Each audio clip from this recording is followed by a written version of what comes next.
Let her rip. Feel bad? Hey, Lap. Great. Ask Zach about it. Getting Joe back and mixing and having a guy who's familiar with the system, who's so committed to this team. How crucial is it to have that continuity? It's great. I think continuity is a huge advantage across the board for us at this point. But to have Joe back, rolling, ready to go is great. I love everything he brings to the table. I love everything about his personality. I love the way he plays football. So having him back for, what is it, year 7 for him now, or I think 7, maybe 8, is awesome. And him having ready to go and play ball for us is going to help us a lot. He'll be a huge factor in our success this season. You know, there was a meeting that Joe was involved with, you know, because we got some huge names that don't have contracts yet that are on the market. How would you, as an offensive coordinator, how would you describe how the game is evolving away from the importance of the running back to the wide receiver and the quarterback? You're just seeing a shift in philosophy. You know, the teams that win the most games are generally the teams that pass the ball the best. That's usually because they have really good quarterbacks, and usually because they have guys that can make plays on football outside. And so you're seeing the teams invest in that part of the game really across the board. And, you know, we're no different. We spent really 2 top 35 picks on receivers and on a quarterback. And so we've invested in it as well. But I do think that's the shift in the league these days, is that the passing game has become the focal point. However, that does leave you opportunities to be really effective and efficient running the football because defenses do the same thing. They still give the resources to the pass game, which then gives you opportunities, hopefully, in the run game, to run against light boxes and numbers advantage and all that stuff. So I think the running back is still an important part of an NFL offense. It just has changed in the way that people view it and look at it, but it's still have to be able to do those things to play good football. You have this luxury of this trio of outstanding wideouts leading your core in the receiver room. How competitive do you see that battle for 4, 5, maybe even 6 in this training camp? This would probably be the most competitive it's been, just because of the 2 young receivers we've added in the draft.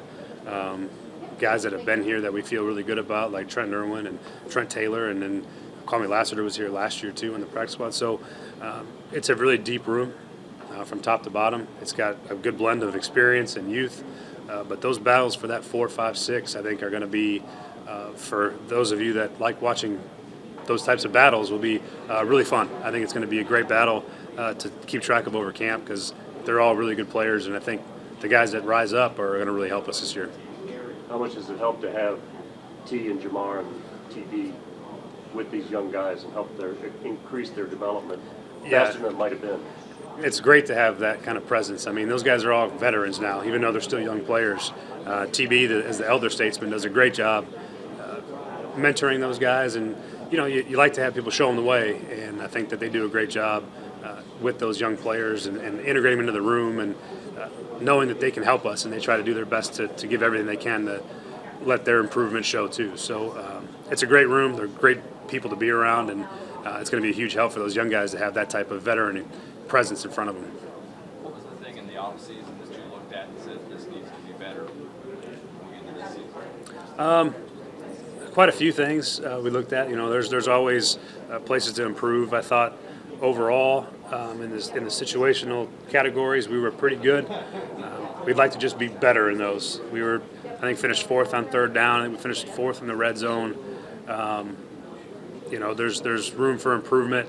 I think in some of the short yardage situations we had over the year, we had some inconsistency there, and our rush efficiency in the second half of the year was really pretty dang good from where it started. And so we need to continue that trend. We've obviously spent a lot of time on what our run game will look like with our pieces up front. We've changed quite a bit over the last year or so. So that part's going to be a big emphasis on what that looks like over the course of training camp. And so, you know, we can probably be a little bit better in the play action game as well. So there's a lot of things that I think as a coach you look at that you want to improve on, but that's why we're here. That's why training camp's starting up.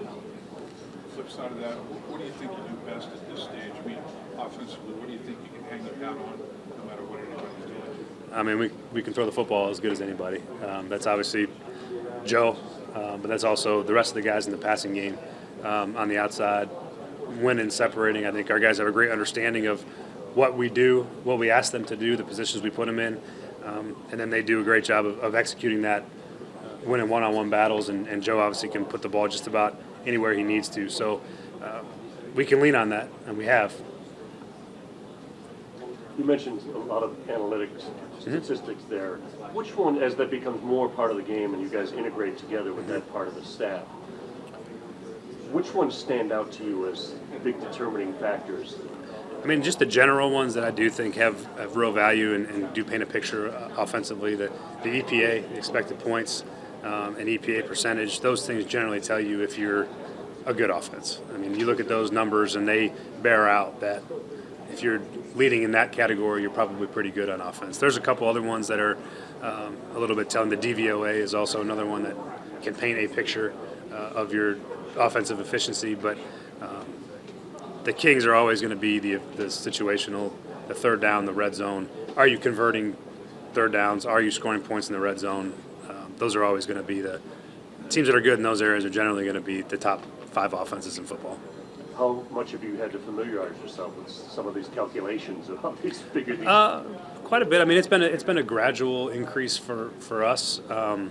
We've been following some of those things a little bit longer than like the mainstream popularity of some of them. They've been part of football for a while, but yeah, I mean, you try to understand it because there's a lot of numbers out there, and some are more valuable than others, and you try to do your best to find the ones that matter, and then find out how you can improve those numbers and what that looks like. And sometimes it's just how the season unfolds. But there's a lot of information out there, and our job is to try to filter it to what's most important and how do we improve in the areas that we have to improve in to get better.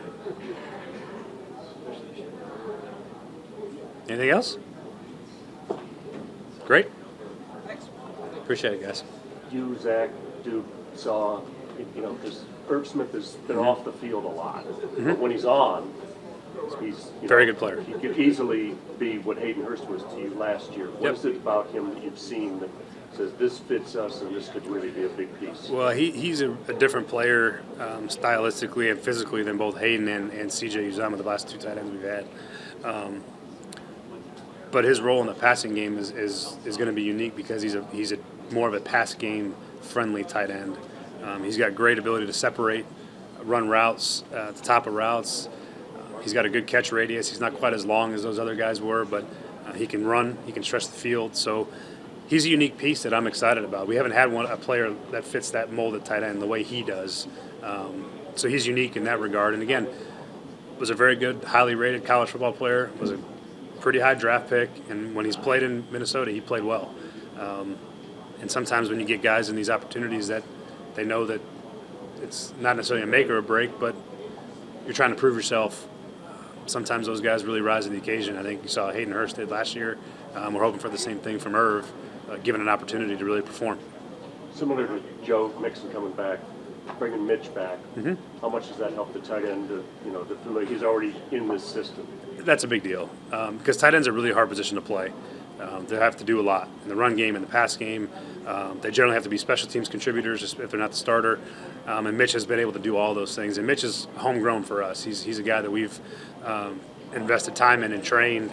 And he really, when he stepped in last year, did a really nice job. And so the depth and the consistency of having that kind of guy in the room for us and probably for Darren too to some degree really solidifies the room from top to bottom from a competition standpoint and from having the ability to have some trust and confidence in the guys. If they go step in, they can play well for you. So that was a underrated signing for us on offense. He's really been a good addition for our team over the last 2 years.